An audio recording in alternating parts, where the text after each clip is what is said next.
Hello, good morning. Nice to see you again. As you can see, I'm out in my garden again and I'm looking at my dahlias.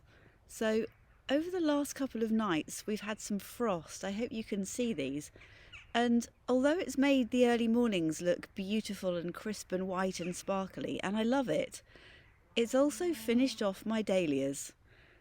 Last week, this forest behind me was green leaves and straight, strong stems and brilliantly coloured flowers.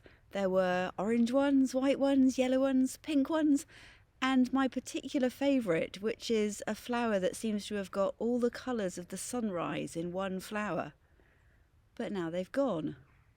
But although they've gone, I can remember what they looked like.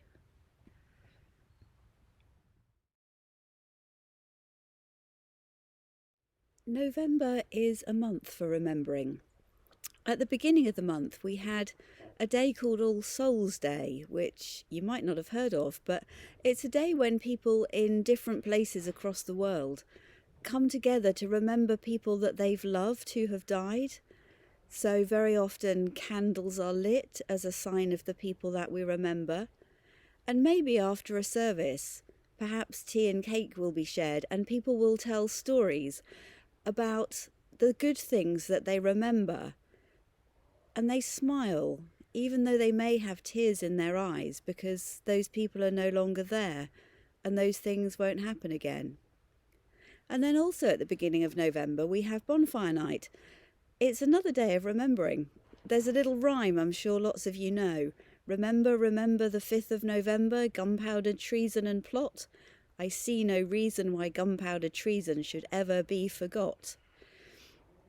The 5th of November, bonfire night, is a bit different this year because we can't have those big bonfire and firework parties that lots of us are used to. So as well as remembering how Guy Fawkes tried to blow up the Houses of Parliament, maybe we're also remembering how different it was last year. And of course we have Remembrance Day, when we usually meet together to remember those who have died in wars, particularly the First and Second World War, but other conflicts too. They haven't been selling poppies this year, and so we've also been asked to remember to go online and to contribute to the Poppy Appeal, which looks after a lot of people who have been in wars and can't look after themselves so well anymore. And I've had to remember to look for the poppy wristband that I bought last year. There's a lot in the Bible and in Christianity that's about remembering. Way back in the Old Testament, God told his people how not to forget that he'd always been involved in their lives, but to tell the stories of the things they'd seen him do to their children and to their grandchildren and on through the generations. He even told them to tie those stories onto themselves. And you know, some Jewish people still do that. They sometimes pray with little black boxes tied onto their foreheads and their arms with bits of those stories inside them, because they know that remembering is important. Much later in the New Testament, Jesus, just before he died, shared bread and wine after supper with his friends. And he told them to do that when he'd gone and to remember him.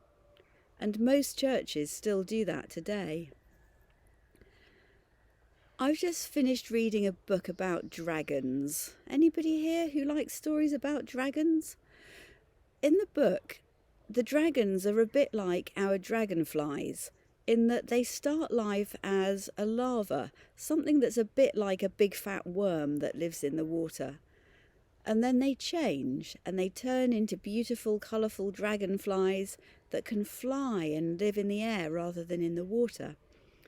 And in the book I've been reading, there are things that the dragon larvae, when they're still worm-like and in the water, there are things they have to remember in order to become proper dragons with wings that live in the air. But in this story, that they begin to forget. They forget where they have to go and what they have to do in order to become proper dragons, to become what they were really meant to be. Fortunately, One almost forgotten memory sparks off all the others until everyone does remember what they have to do to become fully fledged dragons.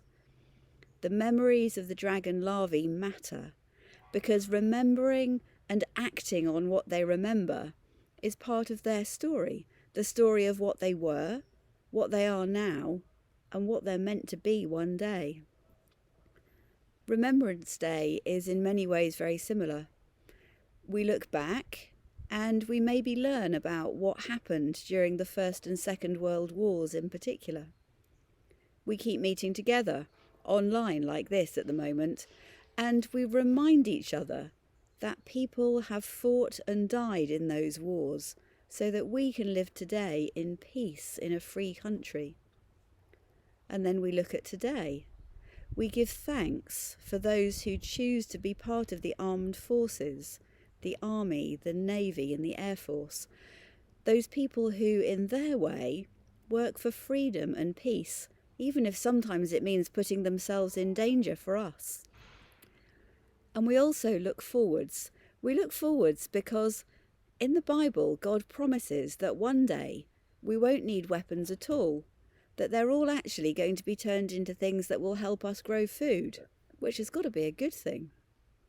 So, as I look at my dead dahlias, I can look back and remember how beautiful they were, but I can also look forward to next year when the flowers will come back again. It will take a certain amount of work to make that happen, because I'm going to have to dig up all the plants and keep the roots somewhere safe out of the frost all winter, and then plant them again next spring. But I will do that because I can remember how beautiful they were all of this summer. So, my prayer for all of us today as we think about remembering is that we would be people who remember and appreciate what others have done so that we can live in a peaceful country, and that we would be people who do everything that we can to spread peace wherever we go, because doing that, even in the smallest way, really matters. As ever, I'm going to finish off with a prayer, and if you would like to make my prayer your prayer, feel free to say Amen at the end if you want to. Dear God, help us to remember people who have given their lives so that we can live in peace. Help us also to be people who spread peace in everything that we do and everything that we say. Amen. Thanks for joining me. See you again soon, I hope. Bye for now.